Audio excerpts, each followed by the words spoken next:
If you've run ads on TikTok before, you probably know that they do not work nearly as effectively as any other advertising platform such as Facebook ads or Google ads. Today, I'm going to be giving you a breakdown side by side of TikTok ads versus Google ads and really making the strongest case for why Google ads is the better platform for you to advertise on. I'm going to break down why we generally shift all of our clients away from TikTok into paid social and into paid search. The number one thing that we get on a sales call is, do you guys recommend TikTok? Do you recommend that we put a portion of our budget and dedicate it to TikTok? Every single time my answer is no, absolutely not. I think you should produce organic content for TikTok because TikTok content still has the ability to go viral. It is not yet a pay to play platform, unlike an Instagram post. We are going to be breaking down audiences, intent, the algo, also known as the AI, also known as the algorithm, and actual client results, which is really just going to go into the Google side because the TikTok results are not that special. When it comes to TikTok audiences, we are dealing primarily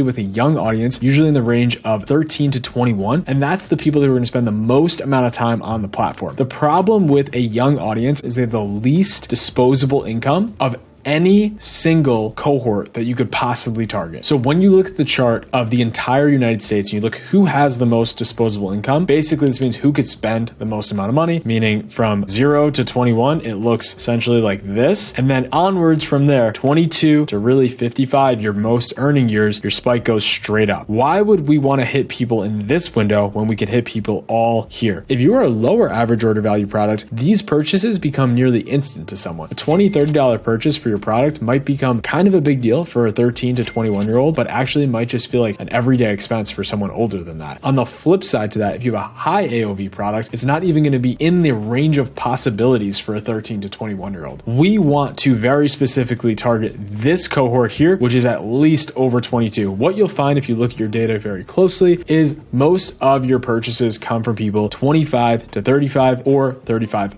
plus. Google ads is encompassing of nearly everyone over 21. If you think about the generation that actually searches for products, you could really easily understand the use of Google ads versus the use of TikTok ads. A 13 to 21 year old right now might go into the TikTok search bar, they might go into the Instagram search bar and type in something like glassware. On the flip side, someone a little bit older might not even think or consider to go into the Instagram or the TikTok search. They may just go straight to Google to actually search for their product. Who do we see in Google? We see everyone because we can specifically target who we want. We could actually aim to a specific cohort and decide how much we're willing to spend on that cohort with basic audience targeting. In fact, in Google, you could actually target based on average household income. The massive advantage there is that if you have a high AOV product or if you have a product that's specifically targeted for high household income, you can target that. Better yet, if you have the opposite and you want to target for the bottom 50% of income, you could specifically target that in Google. That is something you're not able to do with precision in TikTok. So first, Google ads wins by a long shot when it comes to targeting. You have a wider range of audience and you can literally select who your audience is at any time with basically no restrictions unless you're spending, no joke, hundreds of thousands of dollars per day. Next is intent. Intent is essentially what are the users doing on the platform and why do they go to the platform? When someone logs onto TikTok, they are there to be distracted, really just to get their mind off of random things. They're there to kill time. On the flip side, when a user goes to Google, they have an intention to actually do something in that search bar. So if someone types in men's t-shirts, we know very specifically that they are interested in men's t-shirts. We now have the ability to show up in a shopping ad that directly targets men's t-shirts. The advantage here is literally incomparable. And when we now look at number 3, algorithms and AI have made huge steps. I expect every single algorithm to get substantially better every single year. These things are learning quicker than I could ever imagine. The TikTok algorithm is a special thing organically. We have all seen it. You scroll on TikTok, you watch something for 30 seconds, and then all of a sudden your next 5 posts are actually about that thing that you seem to be interested in. It is absolutely essential for organic and it keeps people stuck on their platform. What it does not do properly yet is it does not direct your content to people based on interest within just a few posts. There's simply not enough ads out there to properly drive people to the correct ad and align the algorithm to what you're viewing in that moment. The perfect world would be I type in men's t-shirts on TikTok and 2 or 3 swipes later, later, I get served an ad that talks about a specific men's t-shirt, and then I convert on that. That system does not work yet. It took Facebook ads 5 to 8 years to actually get this to a really, really good spot before iOS 14.5. The algorithm on Google is literally the oldest advertising algorithm in existence of the big players. And the real advantage here is that we are actually using the intent with the algo at the same time. So you never have to rely on what someone did in different places to actually encourage Google to serve them that ad. You really just need to rely on the intent, meaning men's t-shirts, with are they likely to buy or not based on their historic behavior. So it's very, very important that we recognize who's high on the value list and low on the value list, because we don't want to get confused and pay per click for people who are potentially way too low on that value list. So we're using historic customer behavior. In addition to that, we have an algorithm that is specifically designed and focuses on targets. I'm going to actually note that down here, target-based algo. And what I mean by this are things like TCPA, which is target cost per acquisition, target ROAS, or maximize CPCs. On the flip side, the number one algorithm is actually going to be called the lowest cost. In the lowest cost bidding strategy, you are literally telling TikTok, hey, here's my $100 per day, spend it and try your best to get me conversions. That might work, but it also might not work. On the flip side, on Google, you are telling Google literally, hey, here's my $100, spend it only if you think you can achieve the target cost per acquisition that I need. So if you give it a $100 cost per acquisition, you can expect one conversion per day. Once you get past the learning phase in Google, which is generally 7 to 14 days, if Google does not think it can hit the goal and the target that you have set, it will severely underspend. So it won't actually spend your full $100 every single day. If it thinks it can achieve your target, then it will spend the $100 per day. The counter to this on the Google side is a maximize conversion strategy, which is used a little too much. I would avoid this at all costs. If you are just starting today, you could start with max conversions, but you should transition this quickly to a target CPA or a target ROAS strategy. None of this means anything if the results aren't real. So I'm just going to open up 4 or 5 different client accounts that we're working with right now. And I think they're going to speak for themselves, because truthfully, you cannot get these kind of returns on TikTok. I'm going to show you very precisely why Google is